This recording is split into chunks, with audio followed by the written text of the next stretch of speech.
Well, it happens. Your new shiny toy becomes daily porridge. Well, there's good things about that as well. You have more balance in your life. Well, expectations are more clearly known. And you know how to deal with each other a little bit more.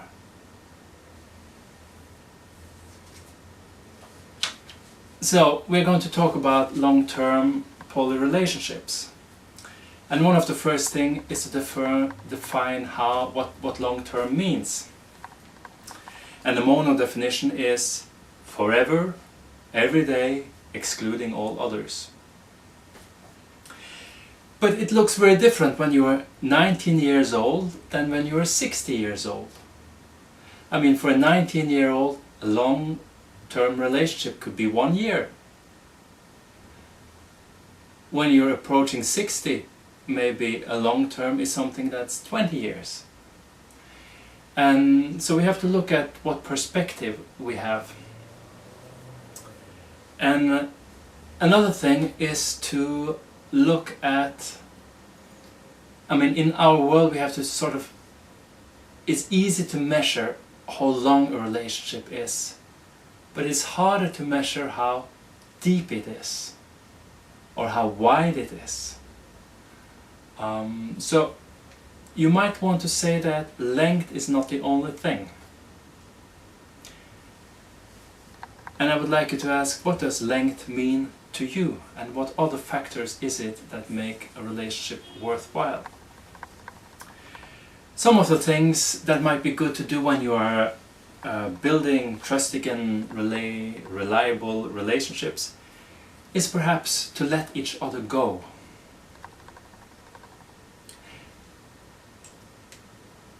Because if you love each other, you'll come back. And letting each other develop as they want. And do not just love the other person just because they fit into your plans. Love them for who they are. If you give each other the freedom to leave, of course, if you have a house, if you have children, if you have a project together, there might be some more discussion about how to do this in the best possible way. But still, letting each one have the freedom to leave is probably a good thing. I'm not talking about running away, but saying, hey, I need this, is this okay, how can we do it? Having time away, again, is a good thing. Make them miss you. Absence makes the heart grow fonder. But again, you should probably not be away too long, because some of the qualities that's needed to build a trusting and sustainable relationship is being there. You need time together to build this. And you need to keep the words, keep promises. Being trustworthy is another quality that's important. And again, being real. If you want to be loved for who you are, it's important that you show who you are. So if I'm saying 3 qualities, being trustworthy, being there, being real, I think that's a good start. And then of course you can look at this thing, loving versus respect.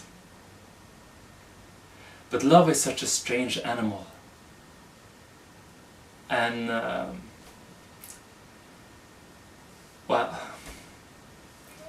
I'm just saying the things that's a bit easier to do, to act, but you can be as trustworthy as you can and it's impossible to love you. You can keep all the promises and it's impossible to love you. You can be there all the time and it's impossible to love you. And but I think you can at least work with some of these things. The strength of all relationship energy is having history together. Well, you've spent time together, you've done things together, you've explore things together. You've done things for the first time together, and you've done things for the 5th and 10th time together, and the 100th time maybe. And you're having a common language, so when she looks at you, smiles and says, Paris, you know what she means. So there's a lot of things you don't need to explain, and that's good. And another thing, you've been through a lot of problems and you've solved them before. So this is a chance that you might solve them again.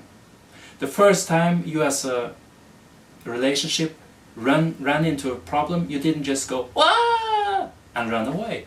No, you stayed. That might be a good thing. So for example, me and Julia, we're established long-time partners, and we have the old relationship energy. Now, me and Sarah, we're a new relationship, but we are bubbling up like champagne. So, at one point, Julia told me she was envious of the new relationship I had with Sarah. And at another point, Sarah told me she was envious about the old relationship energy I had with Julia. And so it goes. I mean, I felt that I brought my old relationship energy from Julia into the relationship with Sarah and made it more stable. And Sarah brought in the new relationship, so I could bring that into and sort of give new fire to the relationship with Julia. So this is a beautiful thing, and it's hard to explain if you haven't been there. So today's homework, if you want it, there's no other prizes than maybe the one that you win by looking at your life and your love life with other eyes. Question 1. How would you like to look back on your life as you're 80 or 90 years old? How would you like your relationships to be then? And 2, from where you are right now, what do you have to think about? What you have to think about to make those dreams or visions come true? What qualities do you have to?